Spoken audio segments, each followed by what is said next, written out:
बहुत समय पहले की बात है। गांव के किनारे स्थित एक पहाड़ी पर बनी एक कुटिया में भिक्षु निर्मल रहते थे। निर्मल का नाम ही उनके स्वभाव का परिचय था। वे अंदर से इतने निर्मल और शांत थे कि उनके पास बैठने से ही मन का बोझ हल्का हो जाता था। उनकी आंखों में एक गहरी चमक थी, जैसे वह जीवन का रहस्य समझ चुके हों और अब बाकी दुनिया की भाग दौड़ से बिल्कुल निर्लिप्त हो गए हों। वे बहुत कम बोलते थे और ज्यादातर समय मौन ही रहते थे, लेकिन उनकी मौन उपस्थिति में ही एक ऐसा रहस्यमय आकर्षण था जो लोगों को उनकी ओर खींच लेता था। जब लोग उनके पास अपनी समस्याएं लेकर आते तो वो उनकी समस्याओं को मौन होकर पूरे ध्यान से सुनते और शायद ही कभी कोई उत्तर देते, बस अंत में मुस्कुराकर अपना सिर हिला देते। लेकिन जब कोई बहुत जोर डालकर उनसे उत्तर की मांग करता तो वे सिर्फ एक ही बात कहते, जैसे जीवन में सांस चाहिए वैसे ही लक्ष्य चाहिए। कई लोगों को उनकी ये बात समझ नहीं आती थी, लेकिन लोग फिर भी उनके पास आते थे, क्योंकि उनकी उपस्थिति में कुछ ऐसा था कि हर बार लौटने के बाद लोग अपने भीतर एक शांति और समाधान महसूस करते थे। शायद कई बार सबसे गहरे उत्तर मौन में ही छुपे होते हैं। उसी गांव में अर्जुन नाम का एक युवक था। अर्जुन एक समय पर उत्साह से भरा हुआ और बड़े सपने देखने वाला लड़का था। उसने अपने जीवन में बड़े लक्ष्य तय किए थे। उसके जीवन की शुरुआत बहुत उम्मीदों और आकांक्षाओं से भरी हुई थी।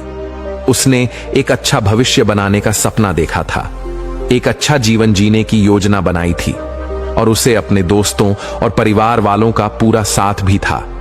लेकिन जैसे जैसे समय बीता, अर्जुन के जीवन में चुनौतियां बढ़ती गईं।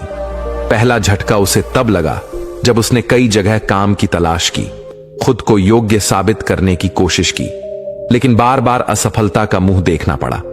उसकी कड़ी मेहनत और प्रयास के बावजूद उसे कहीं नौकरी नहीं मिल पाई। लोग उसे योग्य तो समझते थे, लेकिन कोई उसे मौका नहीं दे रहा था। धीरे धीरे उसका आत्मविश्वास डगमगाने लगा।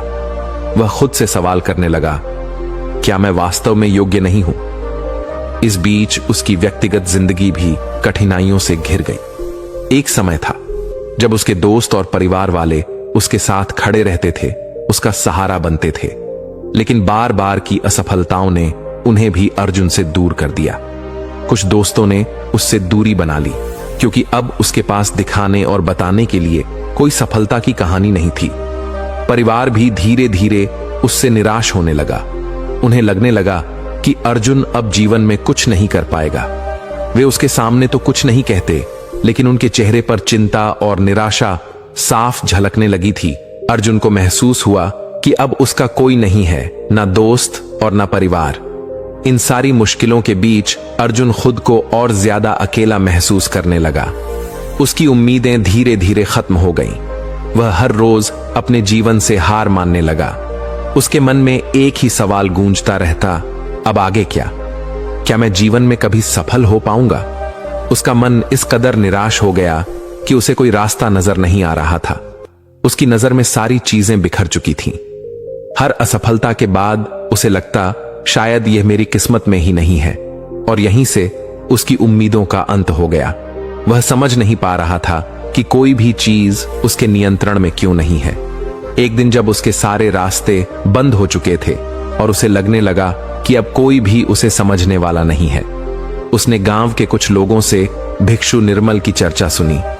लोग कह रहे थे कि भिक्षु के पास जाकर उनकी परेशानियां हल हो जाती हैं। अर्जुन को लगा कि शायद उसकी समस्याओं का भी हल भिक्षु के पास हो। वह भिक्षु निर्मल के पास पहुंचा। कुटिया के सामने झुके हुए पेड़ के नीचे शांत मुद्रा में बैठे भिक्षु की आंखें आसमान में टिक्की हुई थीं, जैसे वह जीवन का कोई गहरा रहस्य देख रहे हों। अर्जुन ने हिम्मत करके अपनी सारी व्यथा भिक्षु के सामने रख दी कि कैसे वह नौकरी पाने में बार बार असफल हुआ, कैसे उसके दोस्त और परिवार वाले उससे दूर हो गए और कैसे अब उसे जीवन में कोई उम्मीद नजर नहीं आ रही थी। उसने भिक्षु से कहा, मैंने हर संभव कोशिश कर ली है, फिर भी असफल हो रहा हूं। अब मेरे पास कोई रास्ता नहीं बचा है। भिक्षु ने उसकी बात ध्यान से सुनी और बिना कुछ बोले मुस्कुराए। अर्जुन ने फिर कहा, गुरुदेव, क्या आप मुझे कुछ नहीं बताएंगे? मैं उत्तर चाहता हूं। भिक्षु ने उसकी ओर देखा, मुस्कुराए और बोले, जैसे जीवन में सांस चाहिए वैसे ही जीवन में लक्ष्य चाहिए। अर्जुन को भिक्षु की बात समझ में नहीं आई। वह सोचा में पड़ गया, सांस और लक्ष्य का क्या संबंध है। उसने कहा, गुरुदेव, मैं कुछ समझा नहीं। भिक्षु ने धीमे स्वर में कहा, कल सुबह सूरज उगने से पहले नदी के किनारे मिलो। अर्जुन को यह जवाब समझ नहीं आया और उसने सोचा कि शायद भिक्षु के पास अगली सुबह कोई उत्तर होगा। अगले दिन अर्जुन सुबह सुबह नदी के किनारे पहुंच गया। वहां भिक्षु निर्मल पहले से ही एक पत्थर पर बैठे हुए थे। उनके चेहरे पर वही शांत मुस्कान थी। उन्होंने बिना कुछ कहे नदी की ओर चलना शुरू कर दिया। अरुण ने भी कुछ नहीं पूछा और उनके पीछे पीछे चल पड़ा। दोनों धीरे धीरे नदी के गहरे पानी की ओर बढ़ते गए। जब पानी गले तक पहुंच गया तभी अचानक भिक्षु ने अर्जुन को कंधे को पकड़ा और उसे पानी में डुबो दिया। अर्जुन को कुछ समझ में नहीं आया। वह पानी के अंदर झटपटाने लगा। उसकी सांसें थमने लगी और वह पूरी ताकत से बाहर निकलने की कोशिश करने लगा, लेकिन भिक्षु ने उसे और नीचे गहराई में दबा दिया। जब अर्जुन लगभग बेहोश होने की स्थिति में पहुंच गया तभी भिक्षु ने उसे अचानक बाहर खींच लिया। अर्जुन हांफते हुए किनारे पर आ गिरा। उसकी सांस तेज चल रही थी और उसकी आंखों में डर और प्रश्नों की बाढ़ थी। भिक्षु ने शांत स्वर में पूछा, जब तुम पानी के अंदर थे तब तुम्हें सबसे ज्यादा किस चीज की जरूरत महसूस हुई? अर्जुन ने हांफते हुए कहा, सांस। मुझे सिर्फ सांस चाहिए थी। भिक्षु मुस्कुराए और बोले, यही सफलता का रहस्य है। जब तुम्हें सांस की तरह कुछ चाहिए तब तुम पूरी ताकत से उसे पाने की कोशिश करते हो, लेकिन जब तक तुम्हारी इच्छाएं कमजोर होती हैं, तुम्हारा प्रयास भी कमजोर रहेगा। अगर तुम जीवन में किसी लक्ष्य को पाना चाहते हो तो तुम्हें उसकी जरूरत इतनी गहराई से महसूस होनी चाहिए। जैसे तुम्हें पानी में सांस चाहिए थी, तभी तुम उसे पा सकोगे। आधे मन से कुछ भी चाहने पर तुम केवल संघर्ष और असफलता पाओगे। अर्जुन को उस पल में अपने जीवन का सबसे बड़ा सत्य समझ में आ गया। उसने अब तक जीवन में जो भी किया था वह आधे मन से किया था। असफलता से डरकर उसने कभी पूरी तरह कोशिश नहीं की।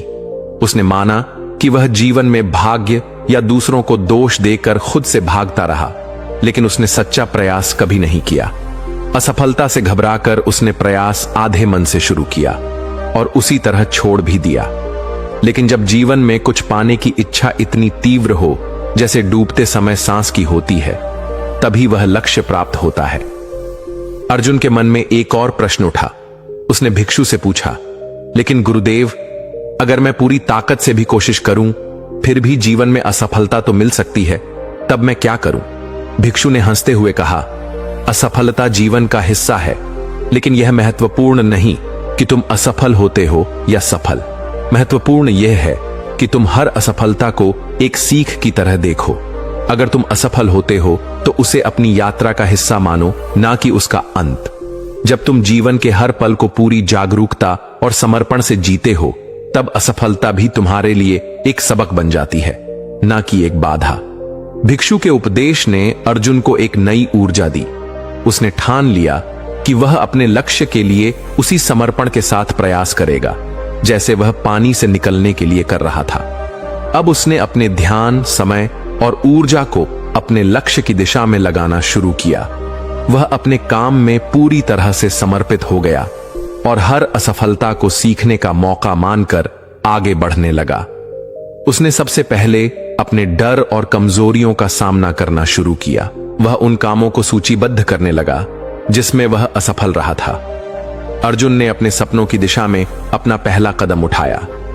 उसने अपनी रुचियों और क्षमताओं को अच्छे से समझा, विचार किया और यह तय किया कि वह खेती में अपना करियर बनाएगा, जो उसके परिवार की परंपरा थी। उसने अपने गांव के बड़े किसानों से सीखा और उनकी तकनीकों को अपनाया। धीरे धीरे उसने खेती की नई विधियां सीखी और अपनी उपज को बेहतर करने की कोशिश की।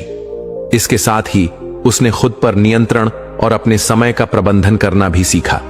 वह सुबह जल्दी उठता और सूरज की पहली किरण के साथ खेत में काम करने जाता। उसने अपनी असफलताओं को एक नया नजरिया दिया।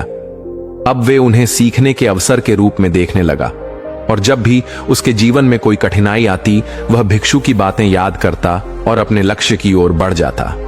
कुछ बरसों बाद अर्जुन की मेहनत रंग लाई। उसकी फसलें बेहतर होने लगी और उसे अच्छी आमदनी होने लगी। उस आमदनी से उसने खेती के लिए और जमीन खरीदी। धीरे धीरे वह अपने गांव में एक सफल किसान के रूप में पहचाना जाने लगा। उसने अपनी आर्थिक स्थिति को सुधारने हुए अपने परिवार की जरूरतों को भी पूरा किया। अर्जुन ने गांव के अन्य युवकों को भी अपनी सफलता की यात्रा में शामिल किया। उन्होंने एक समूह बनाया जो अलग अलग गांवों और राज्यों में जाकर खेती के नए तरीके से सीखते और अपने अनुभव साझा करते और दूसरों को भी सिखाते। इस तरीके से उस गांव के सैकड़ों किसानों को फायदा हुआ और उनकी भी फसलें बेहतर हो गईं। इसके बाद अर्जुन ने गांव में एक स्कूल खोला जिससे गरीब बच्चों को शिक्षा मिल सके। उसने अपने अनुभवों को साझा किया और बच्चों को बताया कि असफलता से डरने की बजाय उसे एक सबक समझना चाहिए। उसने यह भी सिखाया कि सच्ची सफलता मेहनत और धैर्य से आती है। अर्जुन ने अपने गांव के लिए एक उदाहरण स्थापित किया कि अगर एक व्यक्ति ठान ले तो वह अपनी परिस्थितियों को बदल सकता है। एक दिन अर्जुन फिर से भिक्षु निर्मल के पास गया। भिक्षु उसे देखकर मुस्कुराए और पूछा, तुमने क्या सीखा? अर्जुन ने गर्व से कहा, मैंने सीखा कि अगर किसी चीज की आवश्यकता गहरी हो तो उसे पाने के लिए हर संभव प्रयास करना चाहिए। असफलता सिर्फ एक पड़ाव है, इसे पार करके ही हम अपने लक्ष्यों को पा सकते हैं।